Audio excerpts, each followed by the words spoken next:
Ghausia education channel पर सभी का हार्दिक स्वागत। नमस्ते। आज अपन अध्ययन करेंगे कक्षा 12 की हिंदी अनिवार्य की पुस्तक सर्जना का पाठ 1 संत वाणी, जिसकी कबीर, तुलसीदास और कृपाराम खिड़िया के दोहे और सोरठे दे रखे हैं। पिछले वीडियो में इसका अपन अध्ययन कर चुके अच्छी तरह से। इसका लिंक डिस्क्रिप्शन बॉक्स में दे दूंगा। नहीं देखा है तो इसको आराम से वीडियो को देखिए। और मैं एक बार रिक्वेस्ट करता हूं कि इस चैनल को सब्सक्राइब कर ले और बेल आइकन को प्रेस कर ले, ताकि नया आने वाला नोटिफिकेशन आपको शीघ्र मिल सके। अब अपन अध्ययन करेंगे इस पाठ के महत्वपूर्ण प्रश्नोत्तर। पहला प्रश्न है, आशा सांपने की औषधि है? माया, सुख, संपदा, संतोष। तो आशा सांपने का औषधि क्या है? संतोष है। कवि ने कस्तूरी व चीनी के माध्यम से मनुष्यों के किन गुणों की ओर संकेत किया है? तो इसमें कस्तूरी और चीनी के माध्यम से मनुष्य के आंतरिक व बाह्य इनमें से कोई नहीं, इसमें आंतरिक गुणों की ओर संकेत किया है। ठीक है। और इसमें अब है संतवाणी पाठ के लघु उत्तरात्मक प्रश्न। हंस के उदाहरण से कवि क्या शिक्षा देना चाहता है? हंस के उदाहरण से कवि शिक्षा देना चाहता है कि बुद्धिमान व्यक्ति को गुण अवगुण के मिश्रण में से गुण को ग्रहण कर लेना चाहिए। जिस प्रकार हंस दूध और पानी में से दूध को ही अलग करके पी लेता है। दूसरा प्रश्न, मोल करो तलवार का पड़ा रहने दो म्यान से क्या तात्पर्य है? इस कथन का तात्पर्य है कि साधु की श्रेष्ठता उसकी जाति से नहीं अपितु उसके ज्ञान आदि से आंकी जानी चाहिए। तीसरा प्रश्न है, कबीरदास ने संगति का क्या प्रभाव बताया? कबीरदास के अनुसार सत्संगति से मनुष्य का कायाकल्प हो जाता है। लोहा पारस की संगति से सोना बन जाता है। उसी प्रकार संगति से मनुष्य में अच्छे गुण ही आते हैं। अगला चौथा प्रश्न, ईश्वर प्राप्ति में बाधक अवगुण कौन कौन से बताए हैं? तुलसीदास के अनुसार काम, क्रोध, मद, लोभ, घर परिवार से मोह आदि अवगुण ईश्वर प्राप्ति में बाधक तत्व बताए हैं। पांचवा प्रश्न, तुलसीदास के अनुसार इंद्रियों की सार्थकता किससे संभव है? तुलसीदास जी के अनुसार इंद्रियों की सार्थकता उनके परमार्थ या ईश्वर प्राप्ति में प्रयोग किए जाने पर ही उनकी सार्थकता संभव है। ईश्वर कवि के अनुसार अगला प्रश्न है, मनुष्य के जीवन में संगति का क्या प्रभाव पड़ता है? कवि के अनुसार मनुष्य जैसी संगति करता है वैसा ही बन जाता है। व्यक्ति सत्संगति से भला और कुसंगति से दुर्बल और निंदनीय हो जाता है। आगे आते हैं लघु उत्तरात्मक प्रश्न। जगत को वंश में करने का क्या उपाय बताया है? जगत को वंश में करने के लिए कबीरदास जी ने मधुर वाणी को सबसे महत्वपूर्ण उपाय बताया है। किसको बताया है? मधुर वाणी को। ध्यान देना विद्यार्थियों, मधुर वाणी को सबसे सहज उपाय बताया है। वह कोयल और कौआ की उदाहरण देते हुए कहते हैं कि कौआ और कोयल दोनों काले होते हैं, दोनों ही पक्षी हैं, किंतु दोनों की वाणी में बहुत ही अंतर है। कौआ किसी का धन नहीं छीन लेता और कोयल किसी को धन नहीं दे देती, परंतु अपनी कर्कश बोली के कारण कौआ किसी को प्रिय नहीं लगता और कोयल अपनी मीठी बोली से सारे जग को अपने वंश में कर लेती है। अगला प्रश्न है, कबीरदास की वाणी साखी क्यों कहलाती है? स्पष्ट कीजिए। उत्तर है, साखी शब्द का संस्कृत के साक्षी का ही विकसित रूप है, यहाँ इसका तद्भव रूप है। और साक्षी वह होता है जिसने किसी घटना या वस्तु को स्वयं अपनी आंखों से देखा है। साखी शब्द नाम से रचित दोहों में कबीरदास जी के द्वारा अपने स्वयं के अनुभवों से प्राप्त विचारों, शिक्षाओं और संदेशों को व्यक्त किया गया है। अंततः कबीरदास के आध्यात्मिक अनुभवों पर आधारित होने के कारण इन दोहों को साखी नाम दिया गया प्रतीत होता है। अगला प्रश्न है तीसरा, जाति न पूछो साधु की, पूछ लीजिए ज्ञान, मोल करो तलवार का, पड़ा रहने दो म्यान। पंक्तियों को भाव स्पष्ट कीजिए। इन पंक्तियों का भाव क्या है? इस दोहे में कबीरदास साधु की परीक्षा उसकी जाति से नहीं बल्कि उसके ज्ञान के आधार पर करने का संदेश दे रहे हैं। साधु यदि ज्ञानी और सदाचारी है तो उसकी कोई भी जाति हो वह सम्मान का पात्र है। तलवार को खरीदने वाला पारखी व्यक्ति तलवार के लोहे और उसकी धार के आधार पर उसका मूल्य निश्चित करता है, उसकी सुंदर म्यान के आधार पर नहीं। कबीर का आशय यह है कि जाति के आधार पर मनुष्य का मूल्यांकन करना अज्ञान और अन्याय की निशानी है। अगला प्रश्न, नदी नाव संयोग द्वारा तुलसीदास ने संसार में जीने का क्या तरीका बताया है? तो तुलसीदास ने कहा, तुलसी इस संसार में भांति भांति के लोग सबसे हिलमिल छा लिए, नदी नाव संयोग।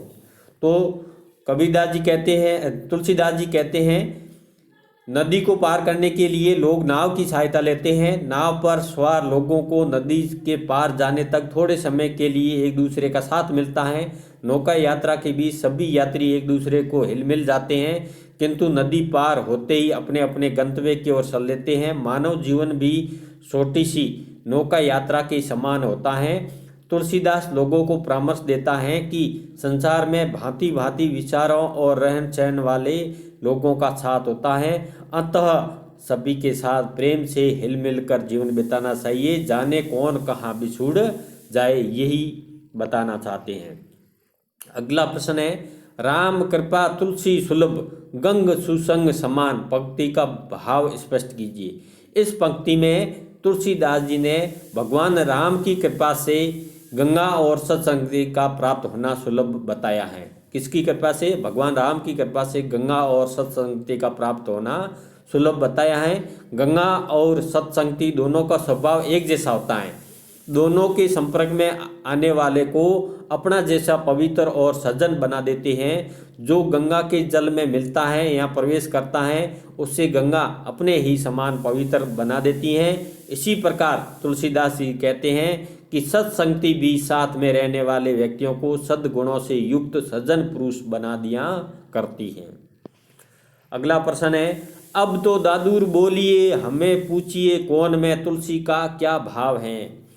यहाँ पर तुलसीदास कहते हैं, कोयल वसंत ऋतु में अपनी मधुर वाणी से सभी के मन को प्रसन्न किया करती हैं। वर्षा ऋतु आने पर कोयलों की कूक सुनाई नहीं देती हैं। तुलसी इस तथ्य के द्वारा संदेश देना चाहते हैं कि बुद्धिमान और गुणी व्यक्ति को उचित स्थान और समय पर ही अपने गुण का प्रदर्शन करना चाहिए। जहाँ अपनी हाँकने वाले बकवादी और अज्ञानी लोगों का बहुमत हो वह शांत रहना ही अच्छा होता है। वर्षा ऋतु में जब हजारों मेंढक एक साथ टर्राने लगते हैं तो बेचारी कोयल की मधुर ध्वनि कौन सुन पाएगा, अर्थात कोई नहीं सुन पाता है, इसलिए कोयल अपनी बोली बोलना बंद कर देती है। तुलसी का यही भाव है। पर जलती निज पाए रति न सूझे राजिया। पंक्ति का क्या भाव है? इसमें कृपाराम खिड़िया जी इस पंक्ति के माध्यम से सोरठे में कवि कृपाराम खिड़िया ने संकेत दिया है कि समाज में लोग दूसरों के घरों में लगी आग अर्थात कलह और विवाद आदि को दूर से देखकर आनंदित हुआ करते हैं, परंतु उन्हें अपने घर की कलह और अशांति दिखाई नहीं देती हैं। पहाड़ पर लगी आग तो सभी को दिखाई देती है, परंतु अपने पैरों के निकट जलती आग लोगों को दिखाई नहीं देती है। दूसरों के दोषों को देखने से पहले व्यक्ति को अपनी कमियों पर ध्यान देना चाहिए। यही बात कही है कृपाराम खिड़िया ने। मुख पर मिथ्यास घर माही खोटा घड़े। पंक्तियों को भावार्थ कीजिए। इस पंक्ति में कवि कृपाराम खिड़िया ने बताया कि जो व्यक्ति बड़ा मीठा बोलता है मुंह पर, किंतु उसके मन में बड़ा खोटपन भरा हो, ऐसे व्यक्ति से मेलजोल मित्रता नहीं रखनी चाहिए। ऐसा व्यक्ति उस घड़े के समान है जिसके मुंह पर तो दूध भरा है लेकिन भीतर क्या भरा हुआ है? विष भरा हुआ है। ऐसा मित्र तो कभी भी धोखा दे सकता है, कोई भी अनिष्ट कर सकता है। इसलिए ऐसे व्यक्ति से, ऐसे मित्र से हमेशा दूर रहना चाहिए। अब संत वाणी के निम्न प्रश्न है। हिम्मत कीमत होय रद्द कागज जू राज्य दोहे का भावार्थ लिखिए। दोहे के माध्यम से मनुष्य के किस गुण की ओर संकेत किया है? इसमें कृपाराम खिड़िया कहते हैं, मानव जीवन में आगे बढ़ने या सम्मान पाने के अवसर बार बार नहीं आते हैं। जो व्यक्ति ऐसे अवसरों का पर साहस के साथ आगे बढ़कर अपना कौशल नहीं दिखाता है, उसे कोई नहीं पूछता है। संसार में हिम्मत दिखाने वाले व्यक्ति को ही सम्मान मिलता है। जिसमें हिम्मत नहीं होती है उनका संसार में रद्दी कागज के समान उपेक्षा और अनादर हुआ करता है। सेना में, व्यापार में, प्रतियोगिता में यशस्वी बनने में साहस की सबसे बड़ी भूमिका हुआ करती है। चुनौती को देखकर घबरा जाने वाले लोग कभी भी जीवन में सफलता और सम्मान नहीं पा सकते हैं। इन पंक्तियों में कृपाराम खिड़िया कहते हैं कि मनुष्य के साहसी होने के गुण की ओर संकेत दिया है। अन्य महत्वपूर्ण प्रश्न, हंस पानी मिले दूध में से ग्रहण कर लेता है, जल को, कमल को, मोतियों को, दूध को। इसमें से हंस क्या ग्रहण कर लेता है? दूध को ग्रहण कर लेता है। कोयल ने पावस में मौन धारण कर लिया है, किस कारण? मेंढकों के अधिक बोलने के कारण वो मौन धारण कर लेती हैं, क्योंकि उनकी आवाज़ को कोई नहीं सुनता है। अगला प्रश्न है, गंगा और सत्संग सुलभ होते हैं, किसको सुलभ होते हैं? गंगा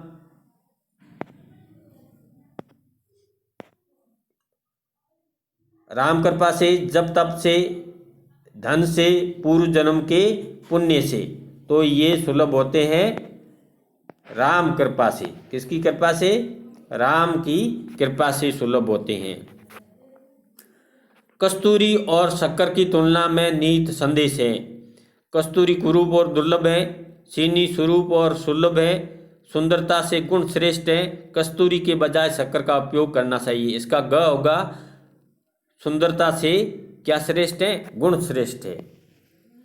कृपाराम के अनुसार रद्दी के समान निरादर होता है। निर्धन व्यक्ति का, गुणहीन व्यक्ति का, हिम्मत से रहित व्यक्ति का, कटुभाषी व्यक्ति का।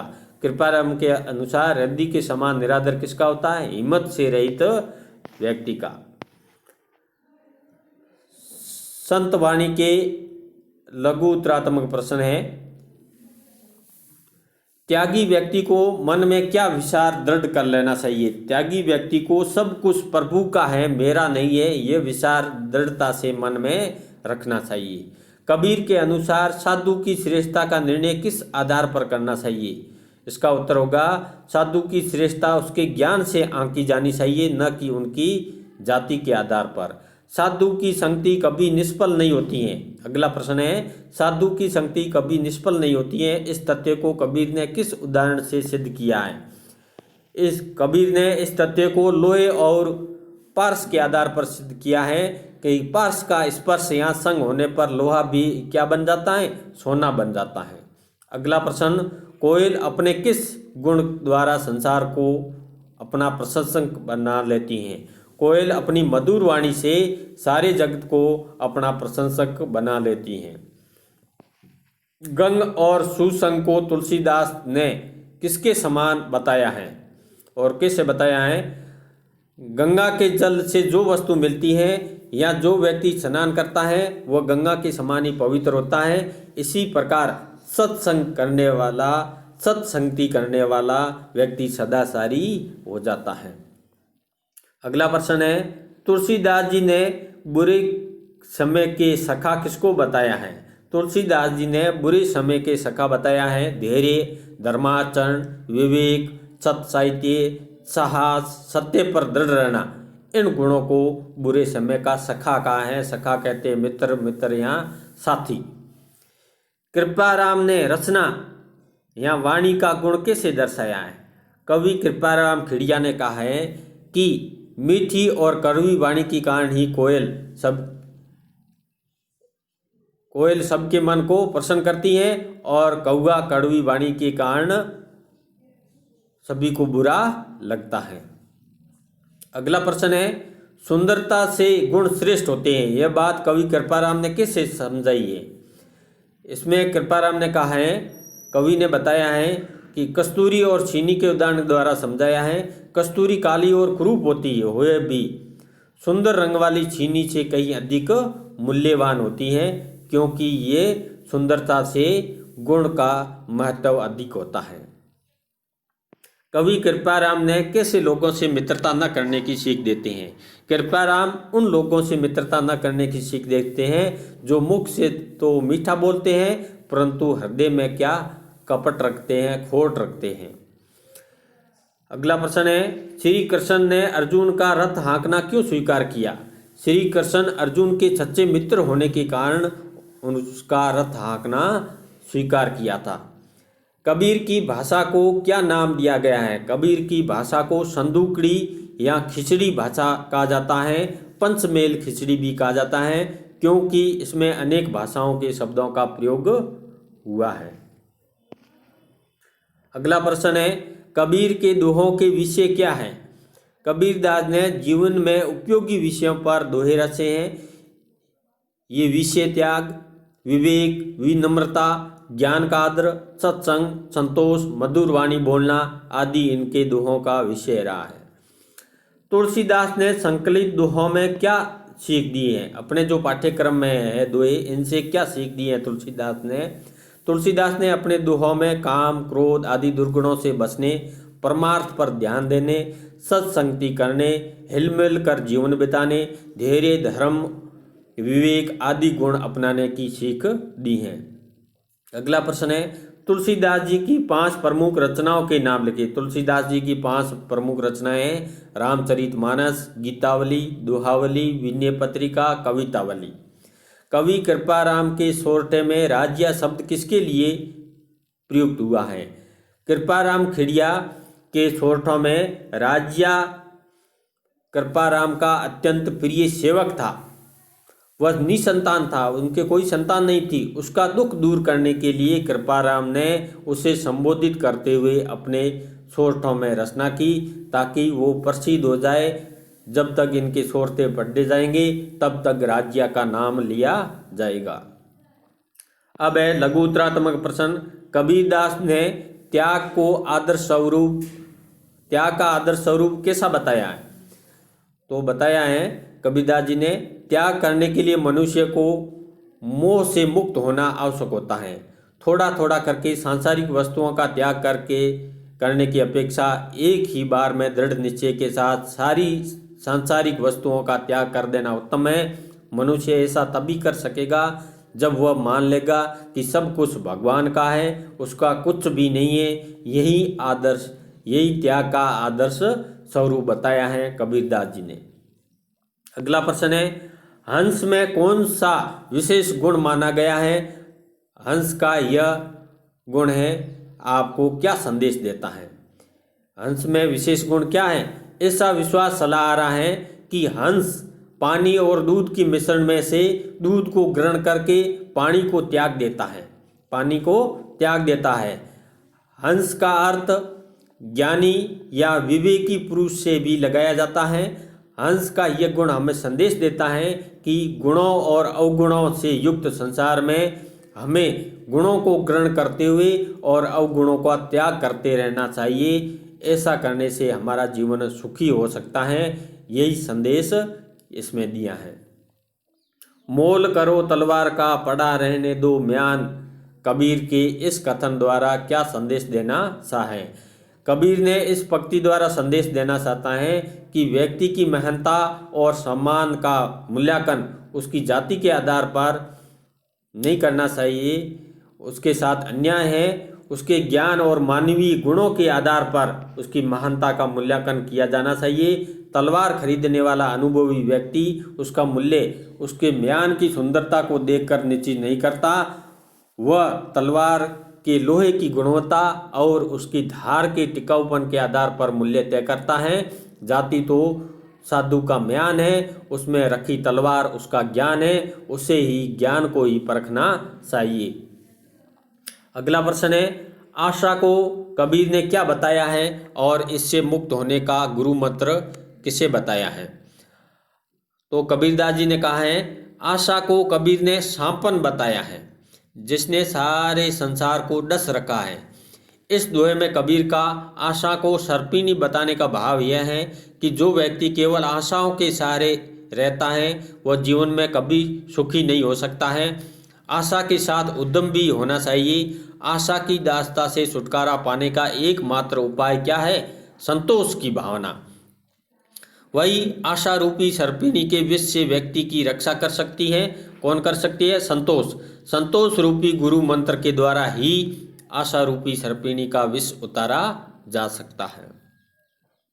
अगला प्रश्न है, कौवे और कोयल के प्रति लोगों की क्या भावना है? कोयल हमें क्या शिक्षा देती है? कवि कबीर का कहना है कि कौवा किसी का धन नहीं छीनता और कोयल किसी को धन नहीं देती, फिर भी लोग कौवे को नहीं चाहते, कोयल ही सबको प्रिय लगती है। इसका एकमात्र कारण दोनों की बोली है। कौवे की कर्कश काँव काँव किसी को नहीं सुहाती, अर्थात किसी को अच्छी नहीं लगती है। कोयल से हमें यही सीख मिलती है कि हमें सबके साथ मधुर वाणी का प्रयोग करना चाहिए। ऐसा करने पर सभी लोग हमसे प्यार करेंगे। अगला प्रश्न है, कबीर के दोहे हमें श्रेष्ठ जीवन मूल्यों को अपनाने की प्रेरणा देते हैं। इस कथन का पर अपना मत लिखिए। अब कबीर के दोहे हमें जीवन के मूल्यों अपनाने की किस प्रकार प्रेरणा देते हैं? संत कबीर ने अपने दोहों में श्रेष्ठ मानवीय गुणों को अपनाने की प्रेरणा दी है। यह कथन सर्वथा सही है। वे कहते हैं कि सब कुछ प्रभु का है, मेरा कुछ भी नहीं है। यह त्याग की भावना का आदर्श रूप है। विवेक पूर्वक अवगुणों से बचकर गुणों को धारण करना, हर प्रकार के अहंकार का त्याग, जात और धर्म की अपेक्षा ज्ञान से साधु का मूल्यांकन करना, सज्जनों की संगति करना, संतोषपूर्वक जीवन बिताना, मधुर वाणी का प्रयोग करना, ये सभी श्रेष्ठ जीवन मूल्य हैं जिनको धारण करने की प्रेरणा कबीरदास जी ने दी है। तुलसी के अनुसार किससे लोग भगवान राम की महत्ता को नहीं समझ सकते हैं और क्यों? तुलसी के अनुसार जो लोग भोगों में डूबे हैं, क्रोधी हैं, अहंकारी हैं तथा घर बार के मोह में फंसे हुए हैं, वे कभी भगवान राम की महिमा नहीं जान सकते हैं। तुलसी के अनुसार इसका कारण है कि ऐसे लोग संसार रूपी कुएं में पड़े हैं।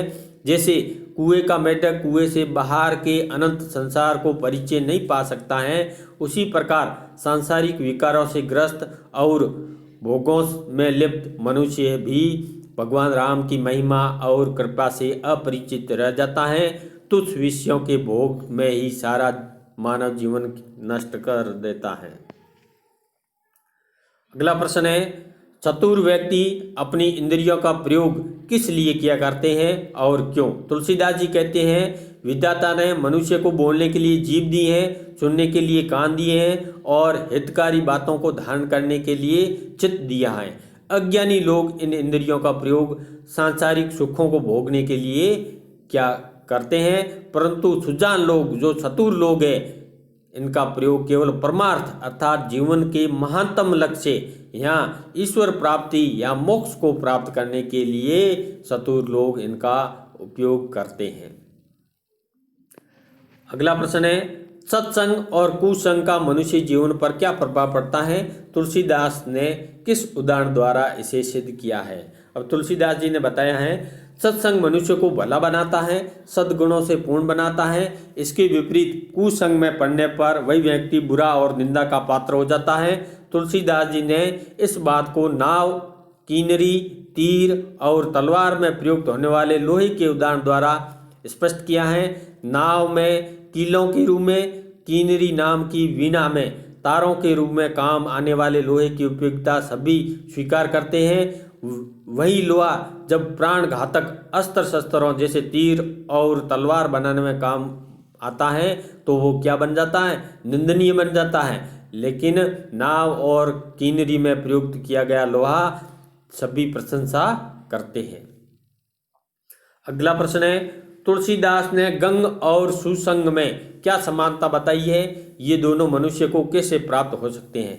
तुलसीदास गंगा और सत्संग दोनों का स्वभाव और प्रभाव समान बनाते हैं। जैसे गंगा में मिलने वाली वस्तु और स्नान करने वाले मनुष्य को गंगा के समान पवित्र बना देता है, उसी प्रकार सत्संग भी अपने प्रभाव से मनुष्य को सद्गुणों से संपन्न बना देती है। इन दोनों का लाभ उठाने का अवसर तुलसीदास के अनुसार उसी मनुष्य को मिल पाता है जिस पर भगवान राम की कृपा हो। अगला प्रश्न है, सब सो हिलमिल सालिए तुलसीदास जी ने इस कथन द्वारा क्या संदेश देना चाहा है? संकलित दोहे के आधार पर लिखिए। तुलसीदास जी कहते हैं, इस संसार में विभिन्न प्रकार के स्वभाव, आचरण और रुचियों वाले लोग होते हैं। हमें जहाँ तक हो सबसे हिलमिल कर समय बिताना चाहिए। मानव जीवन नदी नाव सेवों के समान है। जैसे नाव द्वारा नदी पार करते समय नौका में बैठे लोगों को थोड़े समय साथ रहने का अवसर मिलता है, उसी प्रकार मानव जीवन में भी थोड़े समय के लिए भी विभिन्न प्रकृति के लोग हमारे संपर्क में आते हैं। इस अवसर का लाभ लेते हुए सभी के साथ प्रेम पूर्वक समय बिताना ही बुद्धिमानी है। यही तुलसीदास संदेश देना चाहते हैं। तुलसीदास जी ने असमय के सखा किनको बताया है? सखा अर्थात मित्र किनको बताया है और क्यों बताया है, स्पष्ट कीजिए। मानव जीवन में कभी कभी असमय या बुरा समय भी आ जाया करता है। उस समय उसकी सहायता करने वाले मित्रों के समान अच्छे गुण भी काम आते हैं। तुलसी के अनुसार ये गुण है धैर्य, धर्म पालन, विवेक, सत्साहित्य, साहस, सत्य पर दृढ़ रहना, भगवान पर पूरा भरोसा रखना। इन गुणों से मनुष्य को आत्मविश्वास, मार्गदर्शन और संकट का सामना करने की शक्ति प्राप्त होती है। अगला प्रश्न, संकलित दोहों के आधार पर तुलसीदास की रचनाओं की काव्यगत विशेषता संक्षेप में लिखिए। संकलित दोहों के आधार पर तुलसीदास की निम्नलिखित काव्यगत विशेषता सामने आती है। भाषा, कवि ने साहित्यिक ब्रज भाषा का प्रयोग किया है। लक्षणा शब्द शक्ति प्रयोग से भाषा को प्रभावशाली बनाया है। शैली, तुलसी की कथन शैली का उपदेशात्मक प्रेरणादायक है। कहीं कहीं मधुर व्यंग्य का प्रयोग किया गया है। रस, कवि शांत रस की सृष्टि करने में पूर्ण दक्ष हैं। अलंकार, कवि ने अनुप्रास, उपमा, रूपक, दृष्टांत आदि अलंकारों का स्वाभाविक प्रयोग किया है। विषय, संकलित दोहों में कवि ने मानव जीवन को सुखी एवं सार्थक बनाने के लिए प्रेरणादायक विषयों का चुनाव किया है। अगला प्रश्न है, रसनारा गुण राज्या कवि से कवि का आशय क्या है, स्पष्ट कीजिए। कहा जाता है, वाणी एक अमोल है जिसका कोई मोल नहीं है, कोई जाने बोल। वाणी या बोली भगवान द्वारा दी गई एक अमूल्य वस्तु है, बस मनुष्य को इसका सही प्रयोग करना आना चाहिए। कृपाराम भी रचना का गुण अर्थात वाणी के इसी महत्व को बता रहे हैं। कवि कोयल और कौवे का उदाहरण देकर अपनी बात को प्रमाणित कर रहे हैं। कोयल अपनी मधुर वाणी से हृदय में प्यार जगाती हैं और सबके मन को प्रसन्न किया करती हैं। इसके विपरीत कौवा अपनी कर्कश काँव काँव द्वारा मन में खींच उत्पन्न करता है। वाणी में अंतर से ही कोयल सबकी प्रिय है और कौवा सबका अप्रिय है। कवि कृपाराम कस्तूरी और शक्कर की तुलना द्वारा हमें क्या संदेश देना चाहते हैं, स्पष्ट कीजिए। यदि रूप और सुंदरता की दृष्टि से विचार किया जाए तो काली कुरूप कस्तूरी से सफ़ेद और मीठी शक्कर अधिक प्रिय होती हैं, परंतु सारा जगत कस्तूरी की अतुलनीय और मादक सुगंध पर मुग्ध है।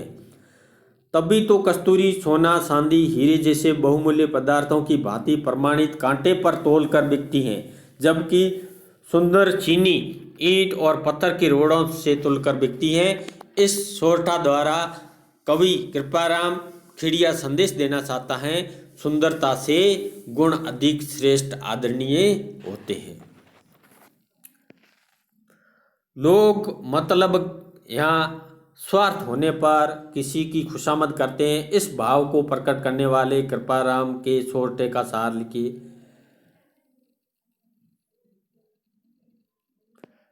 कवि कृपाराम ने संकलित सोरठे में यही बात सिद्ध की है। कवि कहता है, मतलब होने पर लोग चुपचाप स्वादिष्ट चूरमा खिलाया करते हैं, पर जब मतलब नहीं होती है तो कोई उस व्यक्ति को राब अर्थात गन्ने का गाढ़ा रस भी नहीं पिलाते हैं। ऐसा स्वार्थी लोगों से दूर रहना ही श्रेष्ठ कर बताया है कृपाराम खिड़िया ने। कवि कृपाराम किस लोगों से मित्रता न करने के परामर्श देते हैं? संकलित छोटे के आधार पर लिखिए। एक लोकोक्ति है, मुंह में राम बगल में छुरी, अर्थात मुंह का मीठा और दिल का खोटा व्यक्ति ऐसे कपटी और क्रूर लोगों को मित्र बनाना संकट मोल लेने के समान है। कृपाराम भी छोटे में यही संदेश दे रहे हैं। जिसकी बोली में मिठास हो लेकिन मन में खोट हो, ऐसे व्यक्ति से संबंध नहीं रखना चाहिए। ऐसा धूर्त व्यक्ति कभी भी अपने स्वार्थ के लिए हानि पहुंचा सकता है। कवि कृपाराम ने सच्चे मित्र के क्या लक्षण बताए हैं? सच्ची मित्रता के उदाहरण के रूप में कवि ने किस घटना का उल्लेख किया है, इसको लिखना है। कवि कृपाराम खिड़िया कहते हैं, सच्चा मित्र अपने मित्र के हित के लिए सदा तत्पर रहता है। मित्र के कहने पर वह उसका हर कार्य लगन से किया करता है। इस कथन के समर्थन में कवि ने महाभारत के युद्ध में कृष्ण द्वारा अर्जुन का रथ हाँकने का घटना का उल्लेख किया है। कृष्ण ने अपने मित्र की सहायता के लिए स्वयं राजाधिराज मतलब राजा होते हुए भी उसका रथ हाँकने का कार्य किया। हिम्मत कीमत हो, क्या आप कवि कृपाराम खिड़िया के इस मत से सहमत है? यदि हाँ तो क्यों? लिखिए। बिल्कुल सहमत है। कवि कृपाराम के इस कथन से आशय है कि समाज में साहसी व्यक्ति का ही आदर हुआ करता है। साहसवीन भीरू व्यक्ति को कोई पूछता ही नहीं है। यह बात हमारे जीवन में प्रत्यक्ष दिखाई देती है। साहसी सैनिक पदकों से सम्मानित होते हैं। कायरों को सारा समाज धिक्कारता है। जोखिम उठाने वाले व्यापारी ही सफल और समृद्ध होता है। साहसहीन व्यक्ति को लोग रद्दी कागज की तरह मन से निकाल कर फेंक देते हैं। कृपाराम की लोकप्रियता का कारण क्या है? संकलित छोटों के आधार पर लिखिए। कवि कृपाराम अपने नीति संबंधी छोटों के लिए प्रसिद्ध हैं। इन छोटों में कवि ने जीवन को सुखमय बनाने के लिए सामाजिक मर्यादाओं के पालन की सीख दी है। वह व्यक्ति को मधुर वाणी अपनाने की प्रेरणा दी है। सुंदरता की अपेक्षा आंतरिक गुणों की श्रेष्ठता पर बल देते हैं। दूसरों पर हंसने के बजाय अपने अवगुणों पर ध्यान देना, स्वार्थियों से बचना, कपटी मित्रों से सावधान रहना, सच्चे मित्रों की पहचान, साहसी बनाना आदि शिक्षाएं हमें इन छोटों के माध्यम से मिलती हैं। निम्नात्मक प्रश्न है। अन्य प्रश्नों में कबीर के दोहे मनुष्य को सदाचरण और श्रेष्ठ मूल्य को अपनाने की प्रेरणा देते हैं। अपनी पाठ्य पुस्तक में संकलित कबीर के दोहों के आधार पर इस कथन की पुष्टि करो। पाठ्य पुस्तक में संकलित कबीर के दोहे प्रशंसनीय आचरण और श्रेष्ठ मानवीय गुणों को अपनाने की प्रेरणा देते हैं। कबीर जीवन में त्याग के महत्व को स्वीकार करते हैं कि त्याग करना है तो मन में दृढ़ निश्चय करके सारे सांसारिक माया मोह को त्याग दो। सब प्रभु का है, मेरा नहीं है। यह विचार मनुष्य को विनम्रता पूर्वक धारण करने की प्रेरणा देता है। हंस के नीर क्षीर विवेक प्रसंग द्वारा वह विवेकी बनने की प्रेरणा दे रहे हैं। प्रभु प्राप्ति में और सम्मान में अहंकार ही बाधक है, इसलिए अहंकार को त्याग मनुष्य के आचरण को प्रशंसनीय बनाता है। पूछ लीजिए ज्ञान, इस कथन द्वारा ज्ञान और ज्ञानी का सम्मान करने की प्रेरणा दी है। सत्संगति भी आचरण को सुधारने में महत्वपूर्ण योगदान करती है, इसलिए कबीर सत्संग की महिमा का बखान करते हैं। संतोष एक श्रेष्ठ जीवन मूल्य है। आशा और तृष्णा से छुटकारा संतोषी बनने से मिल सकता है। मधुर वाणी का प्रयोग करना ही सदाचार का अंग है। कौवे और कोयल के उदाहरण से मधुर वाणी का प्रयोग करने की प्रेरणा कबीरदास जी ने दी है। आपकी पाठ्य पुस्तक में संकलित तुलसीदास जी के दोहों में कौन कौन सी जीवन उपयोगी शिक्षाएं दी गई है, कौन सी शिक्षाएं दी हुई हैं? तुलसी ने उन लोगों को मूर्ख बताया है जो जीवन भर काम क्रोध अहंकार जैसे विकारों से ग्रस्त रहते हैं। घर के झंझटों में उलझे रहने वाले लोग कभी भगवान के जनहितकारी और त्याग में जीवन का संदेश को नहीं समझ पाते हैं। तुलसी सीख देते हैं कि मनुष्य को अपनी शारीरिक और मानसिक अपेक्षाओं का उपयोग जीवन के श्रेष्ठ लक्ष्यों को प्राप्त करने में करना चाहिए। कवि तुलसीदास ने सत्संगति का लाभ बताते हुए सत्संगति प्राप्त करने की प्रेरणा दी है। तुलसी उपयोगी और सहज जीवन शैली अपनाने का संदेश देते हुए कहते हैं कि हमें अलग अलग सोच और व्यवहार वाले लोगों से सामंजस्य बनाते हुए जीवन बिताना चाहिए।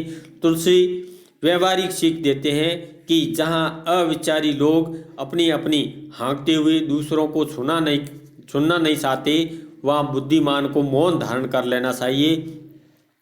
तुलसी ने धैर्य, धर्म पालन, विवेक, सच्चाई, साहस, सत्य पर दृढ़ रहना जैसे मनुष्यों के गुणों को सच्चा मित्र बनाया है, जो संकट के समय मनुष्य का साथ दिया करते हैं। कवि कृपाराम खेड़िया ने अपने सोरठों में कोयल और कौआ, कस्तूरी और चक्कर की तुलना द्वारा क्या संदेश देना चाहा है, अपने शब्दों में लिखना है। कृपाराम खेड़िया ने इन दोनों सोरठों द्वारा पाठकों को मधुर वाणी और जीवन में गुणों का महत्व का संदेश दिया है। सभी जानते हैं कि लोग कोयल को प्यार करते हैं, कौवे को भगा देते हैं। इसका एकमात्र कारण वाणी का स्वरूप है। कोयल अपनी मीठी बोली से सभी को मन को प्रेम भाव जगाती है और सुनने वालों के मन को प्रसन्न कर देती है, जबकि कौवे की कर्कश बोली कानों को तनिक नहीं छूती है। कवि यही संदेश है कि सबका प्रिय बनना है और सदा मधुर वाणी का प्रयोग करना है।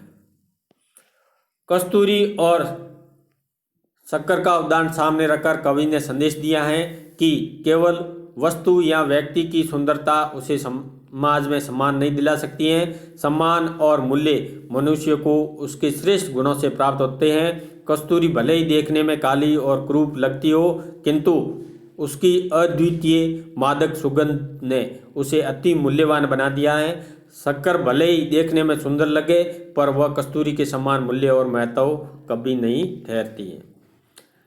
कवि कृपाराम ने अपने सोरठों में एक सच्चे मित्र की कौन से लक्षण बताए हैं तथा कैसे व्यक्ति को मित्र न बनाने की सीख दी है, संकलित सोरठों के आधार पर उत्तर दीजिए। कवि कृपाराम ने कपटी व्यक्ति से सावधान रहते हुए उनसे मित्रता न करने की सीख दी है। जो व्यक्ति मुंह से तो बड़ा मीठा बोलता है किंतु मन में कपट रखता है, उसे मित्रता या मेलजोल बढ़ाना घातक है सिद्ध हो सकता है। वह विश्वासघात करके अपनी स्वार्थ सिद्धि के लिए कभी भी हमें हानि पहुंचा सकता है। इसी के साथ कृपाराम खेड़िया एक आदर्श मित्र का उदाहरण भी हमारे सामने प्रस्तुत करते हैं। वह महाभारत संग्राम के प्रसंग को सामने लाकर कृष्ण और अर्जुन की मित्रता को अनुकरणीय बताते हैं। एक सच्चा मित्र अपने मित्र के लिए सदा तत्पर रहता है। वह उसके लिए कैसा भी कार्य करने के लिए नहीं रह सकता है। अपने मान सम्मान की चिंता किए बिना वह मित्र की सहायता करता है। महाभारत के युद्ध में कृष्ण ने अर्जुन का सारथी बनकर बिना किसी संकोच के उसका रथ हाँका था। कवि ने इस प्रसंग द्वारा एक सच्चे मित्र के आचरण को साकार किया। कवि की यह सीख मित्रता करने वालों के लिए एक मार्गदर्शक का काम करती है। तो विद्यार्थियों, आपको ये पाठ के प्रश्नोत्तर कैसे लगे, कमेंट्स बॉक्स में कमेंट्स करें और वीडियो को अधिक से अधिक शेयर और सब्सक्राइब करें। धन्यवाद।